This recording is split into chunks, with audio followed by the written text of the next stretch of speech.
Singna forcefully namdana resign to Muitargadima, gone, but under the ma, time for the Nakanoma step of Yarambia. Adubu, Sentagi label leaders in Harapadamana Yarage, Yagrisha. Sisu, Madame Hitaris and Goduna. Ayukandadi, Hazili Pimze, the Singna, Sentagi label leaders in the Mamonda Yamna expectation of Tamali, Tamamali, Aduna, CM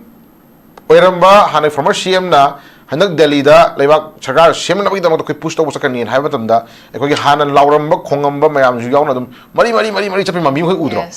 pose tamo koi hanagi A team B team C team me bajin je e mana chapari khoi yauroi ha ju haidri batam ko asagi hanagi mapi duna ekoi amdang di sarkar semna koi laur gi ga hai batam si da noina joro idam mami ju tari ko aduna sagi area si da kai gumba hoi Cookie terrorist na mana yaning da haduna amani ko cookie le MLA khana ta cookie le riba terrorist na pam da buduna amani center gi leaders na kai gum khara di hana gi le former CM si da kai gum khara experience khara ta le ko thajana ba ko matam khari si tawsi sai taw ya bra si taw ya bra adu si oira ka amuk hananji hai cham kai gum khara ko planning khara le ram do wale khanjaba do ko aduna kai gum ma gi ora taina bada kai gum ba top mi ma leader oina khonak taraga di sagi ya dum crash lak ma mi ko dum yai tare ko aduna le film si koi amazu hajik sigi timing sida sigi situation ji da ai chief minister oigi ga na ma khok buna ngang ngam do mi thok tri ko koina pamjari di koini yengning di phare gon ai party gi oina su I'm the most senior then ai matik cha ba su oire aduna ai CM oige aduga CM oira kana taseng nai amuk lebak che koi kana honaram ge bagi film da chongthok mi su ude ko ang sai manung da koi mi kuntre le kuntra tare le nifu tare le yankai tare le plau du lawnai ko lawnai sing je ai no oini ai oi ge bagi adu ma challenge do mi su ude ko do har khar leader ka khara sai koi na team ABC ko adum hai sing je koi mayam expectation to boi wani mai machin da gi di khudam moina hana gi team ABC ne le ka mu sing je no mo ta mai machin da gi center gi leaders ne khalak pa dum yai ko center gi leaders ne tor ko dum yai num haidro haibadi mo sidum masa oi gi haide ba adun le film si da tai phadana koi honorable hana gi former CM di magi nam gi special pi utam da ko kai ni phare ai je namna ai se jai to hon bi re ko aduna ai tumini to oi ai to hini ga ha gi magi adum intention di photo i pramani ko aduna something ko ha jani idna jom yeng ni mayam sin ngang sai sing je dun sai khoi kutum team A or su B or C or su leader oi ni ma kangmu sing ma group nine ra ga lai kangmu sing je si ju ai haina sana koi praja gi interest ta lai ba mayam gi MLA mayam gi interest ta ai sima oi ra ga phare gon ai oi ra ga takna ra si haina ra si lawna ra si khona ra si ko le ba khin kana khona ra ha film ko tor ko ude ko ana koi nang sai area so kai jani si manung da center gi level leader singa iman mana por kham yaw bui PR ju hajik le PR ju hai ni PR gi manung to hom to thok khar lai ba ko kano jan chara na khore to honing ma khudam na se kano da se pauna bazar da khoi gi drainage sembagi kano da khoi ma ma hajagi bu upambi ani ya thala me ye ko upambi ani ya thap do forest department la kan da kar hai ni u yala mi bichin ju phagal le mi ju phagal le thabuk chul le phal le mogi ayab lorom de mogi clearance lorom de ko ma haidro sumna kan na senapati ra kangpok pi ra kano low gi lam ekar tara humdoi moru kok thoe ye popi tha bagi haib kana de ka dore ado police home department na mogi village to da matu munok toron ko ga hai gre ga hai ro sindro ori se ada area da mong forest department ji silent lai yu film ni khoi sum yeng matam da sai kare hai ni tahon ba sab sana moidang sagi eje PR amagi magun haitare ko tawni mathok khar leibo adu madugi mami ta ba udo poram khar leibo then adagi directive adagi instruction adagi tahon ba adi ngaira tahon magi mami mai haitare ko sum leibo poto adai tawr lei aduna haji MLA jing mangai tasengna koi PR le gre kem tongam dre khu thangat pa ko adagi moi magun je leitra bra ha su ta ko moi sab sana dum MLA moi power sinara ka ka ni development taw gera khor gera adagi moi wasam ta dum ko lei sani chen se PR or na pull up like reparation like ba mark ichin chen na por khasum ubna mar mor kanda ayo khanda di masi yam sathi conspiracy ma lei ko loktu no poram yaw man magi mami ma sun tai aduna hajik le film je kana or ka ta ba ji koi kana ko mi ma ta na thamoi siang na ai oi ge ha ba ngam thona ji pidra bani na ko handa ki sali khong se ko yeng wadam na ma se hana already plan tawraga na traga na khanaraga adi lauthoga announcement tor sa ude ko hana ki former CM jina koi sakar ama siam nam da koi lauroni khongon chatlurani ha kana da matung da koi ngaren maning da koi kano nga choi maning da nga ma sa ina ta joro joro chami mamin ta ta ko di koi adum kai khar lei ko aduna lei film se top top pa hangi observation da phan thambi do ayu khanja anga khanja bai wani lei film se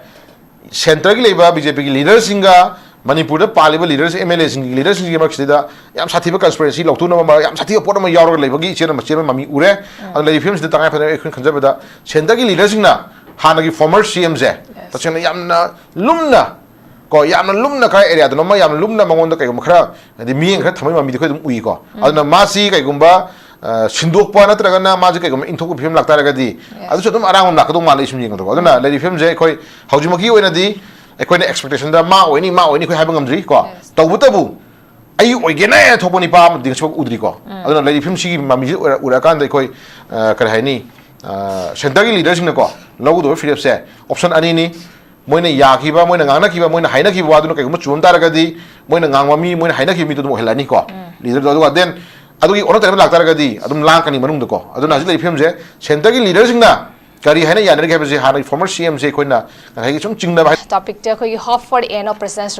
rule se khoi gi lokthok ra kan da manipur da popular government amakhak semak pa yabagi possibility se masi khoi gi MLA former minister Haobijam MLA singna phongdorapagi matungina khoi gi makoina press briefing pi with have tar almost November fawagi manung the popular government amakak manipur da sungsoi sojana lak pa yabagi yamna positive oiba amakak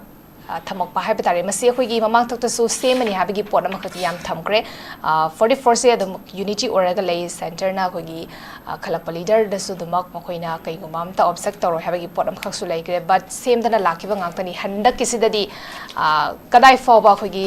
makoina hariba almost November fawagi manung da popular government amakak semakani hariba si basi koina kadai fawba thazaba ya na tragana semakani sungjo shojana semakani handaki metang si habigi wakhal lebi bra kamai thamini ahan tu da notice window yang biri ba manipur ja khudum kai kono chari ena ngasi gi election ning biri ba khoi tamo birendra mari tamo tom sa madi hoso biri bi chan chan amne hosta khudum kai chari chana khoi si khoni yeng ba ya ba si some point khara dum na ba yai ko adubu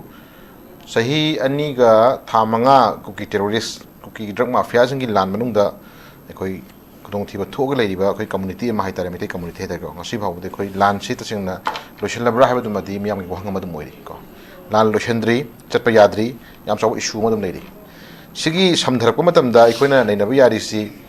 kuki terrorist na pam gi ba khoi gi hana gi former CM bi ma tam bi ren si minister resign to do buni han nang sai mo phone law gi ba du ma resign to gre ko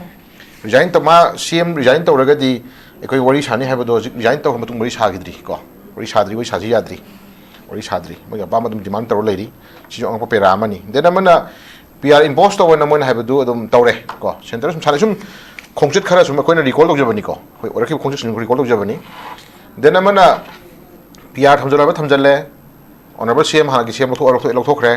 mathang la matung si de khoi haugi ba February gi date 9 2025 ta khoi hanai former chief minister tamo biren ji resign to matung da khoi sarkar ji khoi suspended nimsan lesangre then 13/2/2025 te khoi PRC impose tawraga khoi thatro ma complete oi gre adu another thatro ma so khoi dum khoi parliament dum ayab lodana khoi sangdo leire ko khoi sai ga khoi nei na po yari si PRC khoi gi absolute majority leiba dugumba political party amagi leina ko membership masing suna PR thamjali sing maram ji kai gino habasi question amadi dum oi hetare ko yes then amana hajik manipur gi leiba sit masing ji out of 60 ni 60 gi manungda 60 gi manungda khoi khoi kai dare khoi opposition party ona lehori si congress INC ko INC gi leyo moi manga kari ba moi manga si opposition gi part amoi na moi si yam chauna making distinguish leire ko adi moi manga je khaidok khra matung da lemhori si out of 60 gi manung 55 lehori ko 55 gi manung da khoi NPP gi khoi 100% pai bi ram ba khoi khaisi ko tadu bi AC karak ko khoi leikidre ko leikidram tum khoi 50 force lehori 54 gi manung da khoi na ahan ba manipur gi state ki oina khoi na sum lenaja matam da 60 gi manung da 32 out of 60 gi manung 32 amadi am tarang ba BJP gi candidate hai tare ko BJP gi MLA ka tani 32 se 32 sigi manung dam kai daure ekoi ni yengba yari 32 sigi manung dam kai daure mokoi manga amadi BJP gi MLA trang trang manga amadi kai daure ekoi lebak thugaya pamba manipur thugaya pamba da koi yaurga leire ko den adu gi manung da ekoi se anogi KPA dei karak pa moi ani adagi independent ka moi oho moi ama den amana JDU dei karak pa moi ani ko koi punsul lagana samaina koi kuki gi MLA tara ju se fong na manipur thugaya yaur de thokre ko moi tara si amu khaidok khra matungda ko moi tara khaidok khra matungda lemhori si ekoi almost 44 hai tare ko sulbu jitu phanga dum lere ko mamang da BJP gi MLA singi marakta ekoi different mayama ekoi jungana basum tai kamain ta ge bu isan chan ekoi number of machine je ekoi mi 34 leire 27 leire 44 leire mamang da 44 leire na governor claim to dum yaw khre ko 44 leire bai si almost lore ko absolute pai leire bani ko absolute pai leire posaksi tasengna ekoi na ngai sai ya ga ko na ngai si kai na haitare ga di Indian constitution makha da ekoi vote tor matung da tangai phun absolute majority phanga baw da ekoi sarkar semdana PR thambasi masi lo na yabra ko question na dum lei haitare ko adubu irang ama thue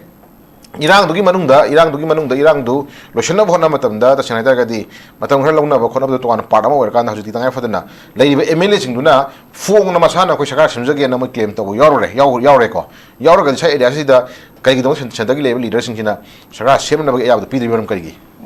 adum question ne ban khala hai tare jan jan ko dena mana PR thamjali sisu ekhoina sum chingna rei se khusem gi lanam manipur thue khusem gi lan ji loshana bona matam da ekhoi tampaki lei chi naw mayam amsu kai dawre khuna ko chai chi naw mayam amsu kai dawre isang ngak thok chana hona matam de khoi phangu bo chai pai ba thang pai ba nong pai ru re ko then jibabu da singi lei ba kuki terrorist singi ba potu tinga jibabu shin mangam dri ko al pai gi chi naw mayam jing se chum nei na rei ni ko MLA moina sarkar amoi sum leitara ga di mantri moina minister moina par sum leitara ga di moina tawning ba thogi tawngam da bai khala kan da moi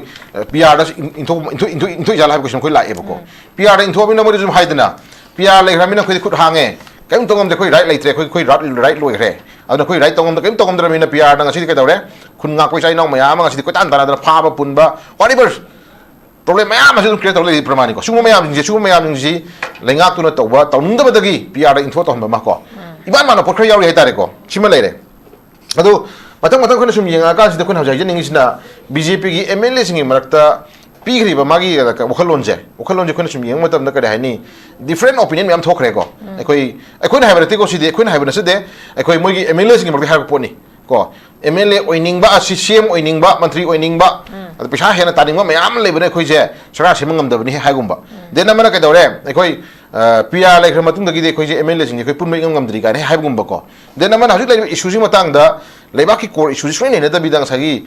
bagi tongan ba moi masen song na ba man ba moi masen khadan ba man ba mami khan ta halaga ka ni adum la ko issue jang yam sang e ko sahi ani makhai je mamang gi February gi tek tarom de PR thong gi matung CM na resign to gi matung da gi hajibo laiba consequence ye ngora ga di almost thataruk PR lagi thataruk thuma complete oi another tha ani hojil ai ko pramani ko ani hojil adum tha phram sujal ai jari ko adna sai area jo kan hajing si sarkar ama CM da badi masunga yaroi CM da ga di 27 gi election da moi praja miyam na moi je phananga ngoi habachi modi khangi tabu handa ki iten ter tam khras da koi na point sum jara pani ko ngana moi Delhi chapase ngana moi Delhi chapase am nungai ba khongkhom ani ngam nungai ba point khra da koi nei na ya port khra le ai di mang jo haja khra bani yam nong sa da na ma song phan ba MLA kha zum yawi ko tawnar dom ni ga ha MLA zum yawi ko koi yengo handa kai ko ya da tar ga di koi ga nong sa ba song phan la MLA jing do ada top leader to unar tre ko ona tere na sai habi du ni ben santosh lesson general secretary ga koi samit patra ga unar la koi wari adum tare ko adagi de na mana samit patra unar ba si ha ka da kana MLA kharena chalo ekhoina koubuda khoi mala ka do buni ga to na dum paper dum phongpo yawi khoi ha na ti ko se manungi mogi le ka trobosi ma smi jeng poi wa ne na handak si gi chali khongsa si khoi yeng matam da chali khongsa si moi si tasing na joint venture na chapdi ure ko han former CMG wang da CMG angkhale handa ko angkhale man mamang tha sa pa he hogi badagi MLA me am maron chang honare MLA khara ju khoi TV interview da public interview press media sing sinau sin interview lo matam da su smayam na chang in ei jum ti yi chang mani kai to do MLA su yawi ko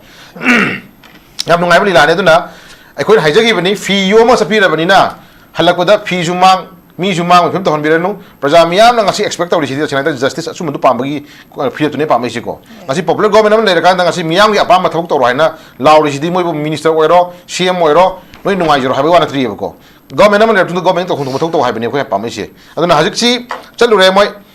ona tane hajik khoi paum tare ko mayam na expect doramba oithok ya gadra ya khan ram mayam no ngasi ka dawre khoi Bihar election da khoi dum mamai onjang re ko mai si Bihar election October ni November thagi khoi week ahum mai tare ko hafta ahum ni manung da khoi soina sema biya ga na quarter phong e khabar da ko adu ta ko di Bihar election ji November gi date 6 ma lere November gi date 11 ma lere ani thong tok tu ni ko adu ga November gi date 14 da election count to do ni ko adu ga date 16 bagi manung da moi se haido kho lo kan complete hin do ni adu date 16 bau se November gi date 16 bau si khoi wangan gum sai bani bising khin ko wangan gum si November gi date khoi gi Bihar gi election ji loi baga loiba wari khana je bagi mami ni tare ko tare mami ji kayam thaja ba oiba oida ba khoi khoi ju dum hai ngam de ko khoi hai jning is na November tha da date 16 bagi manung da Bihar gi election je complete lo selani by date 20 da or 21 da manipur lenga ksem na bagi da mata khoi chap chana matam pi ni hai bagi posu leite khoi da ko adum suspicious blind thami dum ko blind thami duna hayu si thole tholo ko MLA sing yauna re ko makha tawa dum khoi si seng chen haraga di praja miyam na pami ba expectations ji khoi face shape to no haidar ko mai nga na ba khoi gi hindi da na bat ngak na ba hai to ko khoi manipur da su mai khoi mai nga na ba gi dam ta khoi miyam na pen da ba kholaw na ko mayam ji urakan da khoi nga ta chatla law ro si khong ro si hai ro si tawri na honari na ha ba du yeng ro si ga na adu mami ta magi mami khatang mali yam ni si yam na seriously leba ki damak manipur damak ima leba ki damak ei mo tawra gen na ha bagi haidi yam na sagi seriously lorgan chapadi khoi udi chen ko ana si thola khre adai den MLA ma sunga khoi tare khoi madu semdok sajin ngang wor dikhang dre khoi lehori MLA khara ada lehori pusak tu adugi mochna kamai ta buno hangu bada khoi yam nuai ta ba sinji kare hani aeroplane bhara je khara tangi tang bani na khatang chon tharaga khara khong pa ngai raga thok na plan to MLA khara yahori ga hai ko den means sai si yok sakta ga khoi haning is na miyam gi leader oi biri ba moina miyam gi leader oi biri ba moina ngasi ngang mo sakpada yam na praja chi thoi ustam mo na la ko je masi khoi nuai te ba ko tasing na moida ngasi thagi torol pa la ani hela mani moi torop se ko thagi torol pa la ani jajaro then chahi moi karor sam karor khara la ka na miyam development toro handaki method 2020 gi na hojibogi area asli daida karam MLA na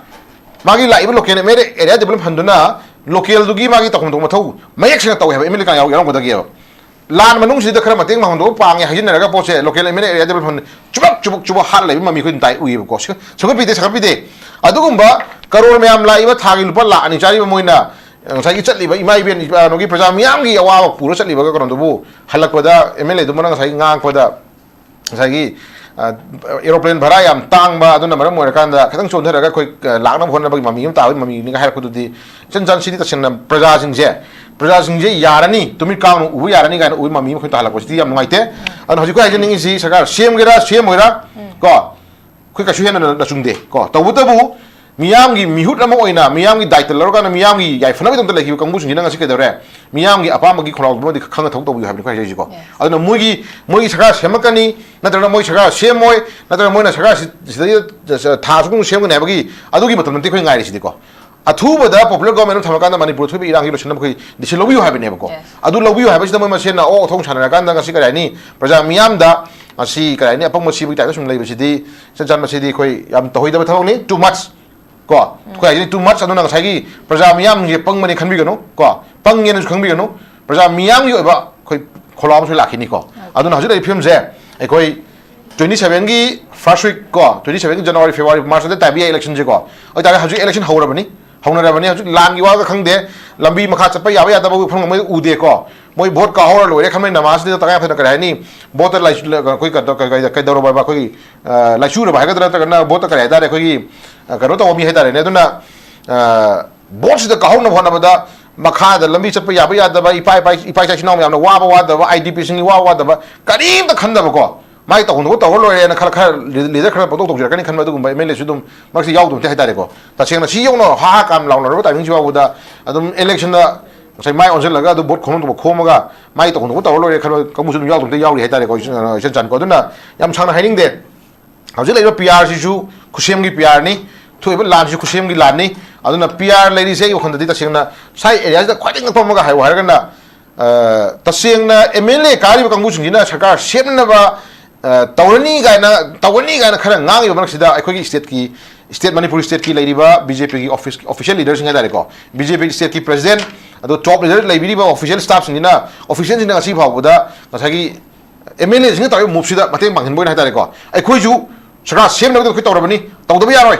अखोइ हाइदबा यारोय नत्रगदि खै BJP president तोकनी गाय हायबा ngam तोनाजे अमतंग सो उदबको MLA सिंगा पलांगना लांगबा लेरिबा state की लेरिबा BJP की official सिंगा अखोगी काइयोम तवा हायदन सालेनो येंगले हायतारेको अदन तापदि मनुंगदा याम चावबा conspiracy ममोजी मसे इमान मानबा लौथुनो पोर अम लेरबा हायबा जुखो चिंगदं gamde लेरिबा इशू सी समथिंग पीआर दा इंजन लगा हाय मोइना सरकार अमा सेमगा लाकान दा करे हायनी सरकार अमा सेम मतमदुदि दा मोइदा कोखेन चिक्तना हायतारेको मी फागेरा पुनगेरा कैदौगे तौनिंगबा तौजरसनु पीआर लेंगाय तहोलजी तौजरसनु अदो हायें खोय इंग खोय थोक तो यारना तौर लोरे खमगी ममीमा लेरबा बिसु खोय चिंगदं gamtrebको मरम देजि ओरि फिल्म जनानिको हाजि ओरि फिल्म जनानि दुना खोयना हायजनिंग सिना पीआर की मनुंगदा याना बायस मान ममी खरा थमिजु याम फतबा लेको चिंगी लेरिबा गसागी कुकी टेररिस्ट सिंजिना मोगी विलेज वॉलंटियर बो हारजु विलेज फोर्स बो हारजु मोई कुकी लेरिबा कंगु सिंगिना मखुदा नोंगै पायरगा गसागी सेपरेशन डे गायना तारिख 3 दा पांथोखिबो कोई डिसेंबर तारिख 3 दा पांथोखिबो तो अक्टोबर की अदमाय तारिख 3 खुदंगी पांथोखबो नमिसे सेपरेशन डे जिदि दा मखुदा खुलाई पायरगा मोई खुनगा कुनि गायना हायबा कुकी की दुगुंबा विलेज वॉलंटियर मयाम दनो नोंगै फुल बायखलगा गन छल तो खलको को अदुगु मया अदु ताकपदि मैंने गर्ल छल तो खलैबा अदुगि नोंगै पायब कंगु सिंगिना फोन ताक ताकपदि लान सि स्टिल लोइद्री को लोइद्री चाइथेंग लेगिनी है पोसी वार्निंग तो चमा नेबको अदुना एट एनी मोमेंट द मोय नोंगै कापंगमी एट एनी मोमेंट द मोय इरांग तोबंगमी एट एनी मोमेंट द मद कया दरे कोई नेशनल हाईवे सिंग मोय थिंगंगमी हारंग हामंगमी है मोय द उखरम लेरेबको अदुगु मोय उखर लेरिबा मोयना मोयदा येंगदो मियंगा तंपाक्ता गवर्नमेंट एवरीथिंग खुद नोंगै सिनरो हाय सिनराबा को थबक खुद मोय तवनी द हाईवे की दमतो सिनथोरो जिबाबुदा ओनजल लगा कोई खुनगा पोचाइ नाव मयाम ताना फाना कोतना बनाम पीदना पानिंग एक केस मयाम पालना ngasi jamela tori mयाम जे अखोई कारी एमएलए सिंग मसी उदबा पर्सन देखो हजने दिको दुना सिगु मयाम नि उरा कांदा कराइनी जन जाने कोई कछु हाइनिंगा लेते को दुना लेरिबा एमएलए काबिरी बसिंग द खोन थमे एक्सपेक्टेशन जिदि थुना पॉपुलर गवर्नमेंट सेमा कांदा मियाम गे अवाब जि कोकना थौक तो हाइबनी तो मोइना मोगी मनुंग साने लीला दुदि मोइना थांगिबा खोंथांग मोइना चटलिबो खोंचत मोइना ngang थोरेबनि तिनिम न फेसिदि तपना हुरा म कोकना पीपा एनको मोइ मसेन गे जमेला मयाम जे कोई खंगानी हेंग संगारे नोकिंग ए डोर निको खंगानी याम थुना सरकार जे सेमदना सुम नमजलेराबा मखाताना सरकार सेम गे जु कोई सेम गे सेम मोइ अपाम तो जसनो तो मोइ मसेन को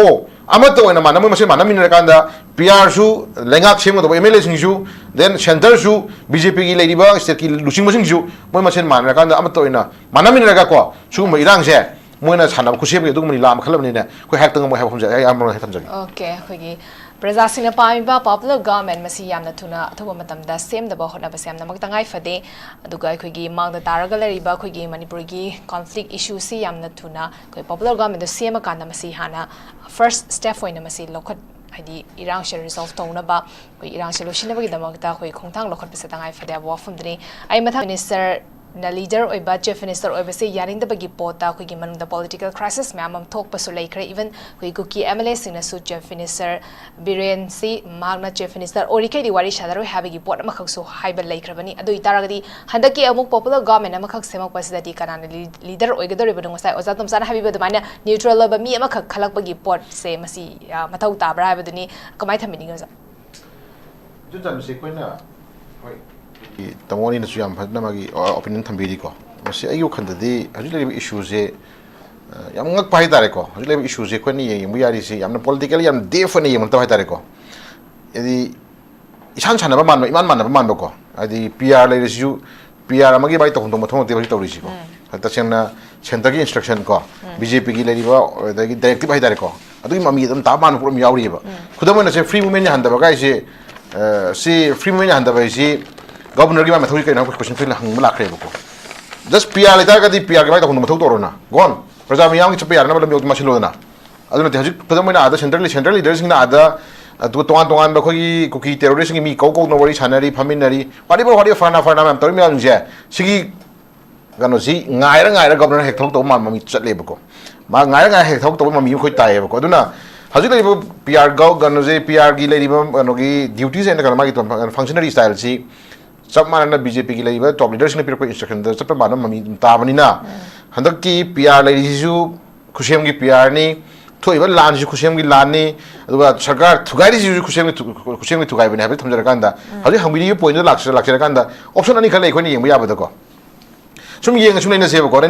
among the different opinion, Mama, I shame or do need a leader, or do need man or be a man or be a go. Handaki Kong just say, Handaki Kong say, I'm not going to come never. Handaki Kong honorable Hanaki former CM Jina, Mangin Tai, Tabanigo. Ado Mana Mangin Tana, Chapanga, Isiki Magi. Sigi Shu, Madam Kelly, and Hetarico. I don't know. I did say, Kansagi areas, I so many am Kanjabanico. The Signa CMZ had a labor from CMZ, I did Mazi, the Siena Hetaka, the Canano, where Kata was in the Nicolaki Pointico. And CMZ had a former CM Naga resigned to Wungam Libaco, resigned to Holiva, then Mawanda something like Makara, Manunda, go. Co-plan Hetarico, Kalinum, do Mali. I do not honorable CM had Hanagi labor, CMZ did some Tajabakara, expectation Kara, Sendaki label leaders in United and go. Hanagi former CM the Yam Chow Tajaba Mamima, the whole Sendaki leaders in Gina, me and Tamima Mimquita. If Atopa Kanago leader or leader, Kanago Kalakanda, Nasagi, CM, Sus on with him like Taragadi, I disagree, Sema Mizita, area, some Mami Kasando Mazalego. I did Mamizi, Sendaki leaders in a Zik Palm, who is he Kanaganda, Moina, Hybrid Yaba. Moiga Chanaminaba, Moina, Tawaba, she couldn't win a Manipur to be Iranzi, a cookie lady, cookie terrorism using abuse. Go. Kula in a senior Gana for the na, a cookie, I'm Sati Portama Twizzy. Tawadi Hana, former CM shoot an iPad and a quick site, I can have you a portrait. The singer Iran, I'm a creator of Simadi. Go. Tony, quit the mid Pahan, but Jimadi Ampare. Go. Tawutabu. Sagi areas the Magi, CMO, and Magi dignity, Magi principal Dumadi. Say, Adam compromise to here. The Senamazi. Namdana Buero, forceful Buero, Masim resigned to Lizzie Maramze. She resigned to Mokanasi, Mana silently go. Yana Kang like he was there. Say, as he was question of her label. The singer forcefully Namdana resigned to Mudagadima, gone, but under the ma, time for the Nakamaki step Bushia Yarambia. Dubu, Shendagi label leaders in Harapadamana Yarage, Yagri. See you, Madame Hetaris and Jangodona. Are you Kandadi? Hajili PMZ, the singer. Center label leaders in the Mongonda Yamna expectation number Tambu Mali, go. Tamba Mali, Aduna CM Weramba, Hana former CM na, Hanak Delida, Leva Chagar, Shem Navi pushed over Sakani and Havatanda, a Kogi Hanan Lauramba, Kongamba, Mayam Yonadum, Mari Chapima Udro. Pose Tamo, Kogi Hanagi, A team, B team, C team, Bajinja, a Manas a pretty quick Manas a pretty quick have you hide with them go. Asagi Hanagi Mapidana. I don't think I have no law. I have to see the no military. Adana Sagi areas the Kagumba,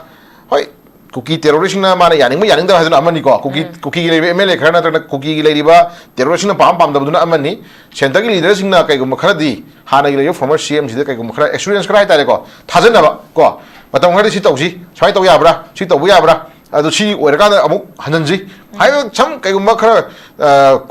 planning calendar, no one is the Kodana. Kagumba Matuki or the Navada, Kagumba, Topa Mima leader, when no Honor Taragadi, Sagi, I said them crash like women, you couldn't hate Tarico. I don't know, Lady Pimsi,